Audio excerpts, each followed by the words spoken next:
अस्सलाम वालेकुम व्यूअर्स, आप देख रहे हैं हमारा चैनल रिच पाकिस्तान और मैं हूं आपका मेजबान अब्दुर्रहमान।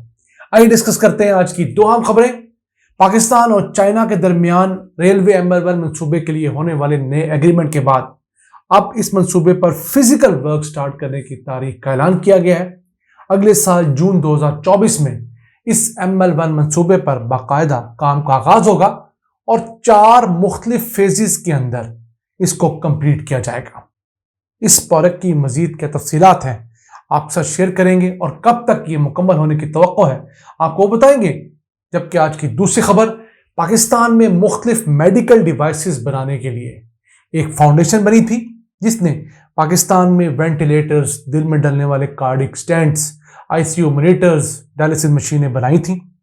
आपको बताएंगे अब तक कितनी मशीनें बना चुके हैं, कितनी अस्पतालों में अब इस्तेमाल हो रही हैं और मजीद कितनी पाइपलाइन में है। अब ये अहम क्यों है? पाकिस्तान हर साल $1 अरब से जायद मालियत की मुख्तलिफ मेडिकल डिवाइसेस इंपोर्ट करता था, जिसमें ग्लूकोमीटर, शुगर चेक करने वाली मशीनें भी हैं, BP ऑपरेटर्स भी हैं और दीगर बहुत सारी मशीनें हैं। इस खबर को प्रोग्राम के दूसरे हिस्से में डिस्कस करेंगे, लेकिन पहले चलते हैं रेलवे ML1 मंसूबे के ऊपर होने वाली नई पेशरफ्त। इसमें बताया गया कि अगले साल जून 2024 में इस मंसूबे के ऊपर फिजिकल वर्क स्टार्ट हो जाएगा।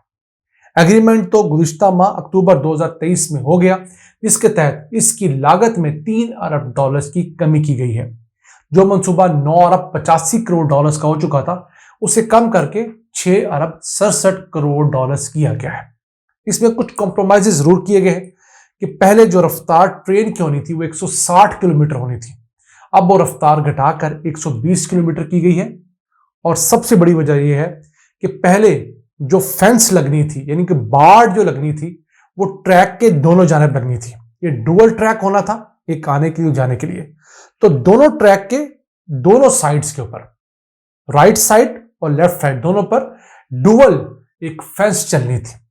अब वो 1726 किलोमीटर का अगर ट्रैक है तो इट मींस 3440 किलोमीटर की फेंस लगनी थी। कॉस्ट अच्छी खासी बढ़ रही थी, तो फैसला किया गया कि एक साइड पर सिर्फ फेंस लगाई जाए ताकि लोगों का आना जाना रुक सके। हाँ, जानवर जो है वो बेख्याली में जरूर क्रॉस करने की कोशिश करेंगे, लेकिन क्रॉस नहीं कर पाएंगे। इंसान तो एक भी बाढ़ लगी हो तो क्रॉस नहीं करेगा। तो फिलहाल एक बड़ा कॉम्प्रोमाइज किया गया, इससे भी तकरीबन कोई $500 मिलियन की मालियत जो है वो कम हुई है। उसके बाद कुछ दीगर जो अंडरपासेस और ओवरहेड ब्रिजेस बनने थे उनको भी कॉम्प्रोमाइज किया गया है। तो इन वजूहात की वजह से $3 अरब लागत में कमी वाक़ हुई है। अब यह मंसूबा 4 मुख्तलिफ फेजेस में बनाया जाएगा। सबसे पहले सबसे ज्यादा खराब फेज शुरू किया जाएगा। कराची से मुल्तान तक का जो सेक्शन है उसमें बहुत ज्यादा मसाइल हैं, पुरानी पटड़ी है, बार बार उसके स्लीपर सिल जाते हैं, यहां पर सबसे ज्यादा हादसा होते हैं इस पोर्शन में। तो सबसे पहले इस फेज को कंप्लीट किया जाएगा। उसके बाद फिर मुल्तान से लाहौर तक का फेज किया जाएगा। फिर फेज 3 के अंदर लाहौर से लाला मूसा और आखिरी चौथे फेज में लाला मूसा से पेशावर तक के ट्रैक को बनाया जाएगा, अपग्रेड किया जाएगा। और उम्मीद है कि अगर ये सन 2024 के जून में शुरू होता है तो सन 2030 तक ये मुकम्मल हो जाएगा। इसके अंदर असल बात लोगों के सफर करने के लिए नहीं है, वो तो होगी, लेकिन ये ट्रैक मुकम्मल होने के बाद जो सामान की तरसील है वो तेज रफ्तारी से हो सकेगी। तो फिलहाल अगर एक ट्रक के ऊपर सामान भेजने का खर्चा 1 लाख रुपए आता है, तो ट्रेन के जरिए वही सामान भेजने का खर्चा 50 से 60 हजार रुपए है।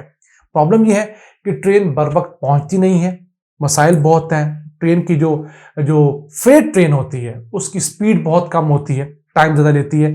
तो फ्रूट, वेजिटेबल्स, ऐसी जो प्रोडक्ट्स हैं पेरिशेबल, वो लोग नहीं भेजते, हालांकि पहले ट्रेन के जरिए आया करती थी। तो जब ये ट्रैक बन जाएगा तो खा मालगाड़ी हो या मुसाफिर गाड़ी, दोनों 120 किलोमीटर की रफ्तार से शुरू में ट्रैवल कर सकेंगी। और फिर जब बाढ़ दोनों साइडों पे लग जाएगी, अंडरपासेस और ओवरहेड ब्रिजेस बन जाएंगे, तो यही रफ्तार 160 किलोमीटर तक बढ़ाई जा सकेगी। पाकिस्तान में फिलहाल इसे एक्निक ने अप्रूवल देनी है, जो कि पाकिस्तान में बड़े प्रोजेक्ट्स को मंजूर करने वाली बॉडी है। फिर कंसल्टेंट हायर करना है, टेंडरिंग के दीगर मराहिल होंगे। इसी वजह से जून सन 2024 तक की डेट रखी गई है। हम अल्लाह से दुआ गो हैं कि चले जून में सही ये प्रोजेक्ट इनिशिएट जरूर हो, ताकि पाकिस्तान के अंदर इंडस्ट्री के लिए सस्ते ज़राए आमदोरफ्त मौजूद हो और लोगों को भी एक पुरसकून सवारी मिल सके। आइए चलते हैं आज की दूसरी अहम खबर की तरफ। पाकिस्तान में मुख्तलिफ मेडिकल इक्विपमेंट्स, मेडिकल डिवाइसेस को इंपोर्ट करने के ऊपर $1 अरब से ज्यादा सालाना खर्च किया जाता है।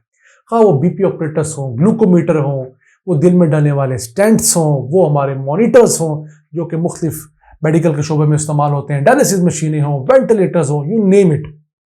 तो अब उनको पाकिस्तान में बनाने के लिए एक अहम इनिशिएटिव लिया गया जिसमें मुख्तलिफ पाकिस्तान के हॉस्पिटल्स, डॉक्टर्स, इंजीनियरिंग की कंपनीज एक प्लेटफॉर्म पे इकट्ठी हुई और उस तंजीम का नाम रखा गया सामान शिफा फाउंडेशन। इस तंजीम के तहत अब तक 21 मुख्तलिफ डिवाइसेस बनाए जा चुके हैं और उनमें से 10 कामयाबी के साथ पाकिस्तान के मुख्तलिफ हॉस्पिटल्स में चल भी रही हैं। हमने जब कोविड आया तो वेंटिलेटर्स की शॉर्टेज के बाद मुख्तलिफ इदारों की जानब से वेंटिलेटर बनाने के दावे सुने थे। अब वो वेंटिलेटर्स पाकिस्तान में बाकायदा बन भी रहे हैं और मुख्तलिफ हॉस्पिटल्स में वो इस्तेमाल भी हो रहे हैं। और पाकिस्तान में बनने वाली डिवाइसेस की कीमत इंपोर्टेड डिवाइसेस की निस्बत 3 गुना कम है। यानी अगर इंपोर्टेड डिवाइस ₹1,00,000 की है तो पाकिस्तानी डिवाइस उसी कैटेगरी की, उसी क्वालिटी की ₹33,000 में अवेलेबल है और काम उतना ही करती है जितनी इंपोर्टेड है। अभी 10 डिवाइसेस आ चुकी हैं, 11 मुख्तलिफ ट्रायल के फेजेस में हैं, वो भी अस्पतालों में आएंगी। इसके अलावा 20 मजीद डिवाइसेस ऐसी हैं जिनके ऊपर वर्किंग जारी है। उम्मीद है 1-1.5 साल के अंदर वो डिवाइसेस भी, वो इक्विपमेंट भी पाकिस्तान में बना लिए जाएंगे। इसके बाद कोशिश की जा रही है कि पाकिस्तान में नेशनल मेडिकल डिवाइस पॉलिसी हुकूमत से जारी करवाई जाए। जिस तरह 2019 के अंदर पाकिस्तान में मोबाइल मैन्युफैक्चरिंग पॉलिसी आई थी जिसमें मुल्क के अंदर मोबाइल बनाने वालों को चंद मराहत दी गई, जिसके सबब अब तक 33 मोबाइल बनाने वाली कंपनियां पाकिस्तान में सेटअप हो चुकी हैं और हम अपनी जरूरत का 95% मोबाइल पाकिस्तान में बना रहे हैं। इसी तरह अगर ये डिवाइस मैन्युफैक्चरिंग पॉलिसी आ जाएगी तो पाकिस्तानी इन्वेस्टर्स भी और इंटरनेशनल इन्वेस्टर्स भी पाकिस्तान में आकर मुख्तलिफ डिवाइसेस बनाएंगे। कोई एक्सरे की मशीनें बना रहा होगा, कोई अल्ट्रासाउंड की मशीनें बना रहा होगा, कल को फ्यूचर में जाके MRI, CT स्कैन जैसी मशीनें भी पाकिस्तान में बनना पॉसिबल होंगी इस पॉलिसी के तहत, जिसमें ऑब्वियसली 5 साल से लेकर 10 साल तक टैक्स की छूट होगी। फिर मुख्तलिफ स्पेशल इकोनॉमिक जोन्स में उन्हें एरिया दिया जाएगा। सबसे पहले तो धाबे जी जो सिंध का स्पेशल इकोनॉमिक जोन है वहां पर 50 एकड़ रकबे की डिमांड की जा रही है।